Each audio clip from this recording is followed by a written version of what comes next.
ఢిల్లీలో జరిగిన ఐపీఎల్ 2026 మ్యాచ్లో నరాలు తెగే ఉత్కంఠ చోటు చేసుకుంది.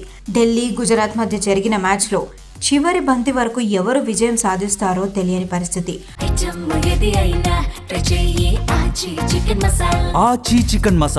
అలాంటి టైంలో గుజరాత్ టైటాన్స్ కేవలం ఒక్క పరుగు తేడాతో ఢిల్లీ క్యాపిటల్స్ పై అద్భుత విజయాన్ని సాధించి ఈ సీజన్లో బోని కొట్టింది. తొలుత బ్యాటింగ్ చేసిన గుజరాత్ టైటాన్స్ 20 ఓవర్లలో 4 వికెట్ల నష్టానికి 210 పరుగుల భారీ స్కోర్ను సాధించింది.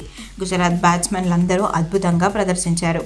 211 పరుగుల భారీ లక్ష్యంతో బరిలోకి దిగిన ఢిల్లీకి ఓపెనర్లు మంచి ఆరంభాన్ని అందించారు. ఒకవైపు వికెట్లు పడుతున్నా కూడా కేఎల్ రాహుల్ మాత్రం మొండిగా పోరాడాడు. కానీ ఆ తర్వాత వరుసగా వికెట్స్ పడ్డాయి. అయితే మ్యాచ్ మొత్తాన్ని మలుపు తిప్పింది లాస్ట్ ఓవర్ అని చెప్పాలి. ఢిల్లీ గెలుస్తుందని అందరూ భావించారు. కానీ అలా మాత్రం జరగలేదు. చివరి ఓవర్ లాస్ట్ 2 బంతుల్లో 2 పరుగులు కావాలి.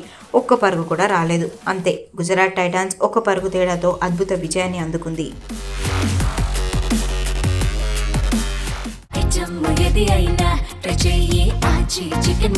ఆచి చికెన్ మసాలా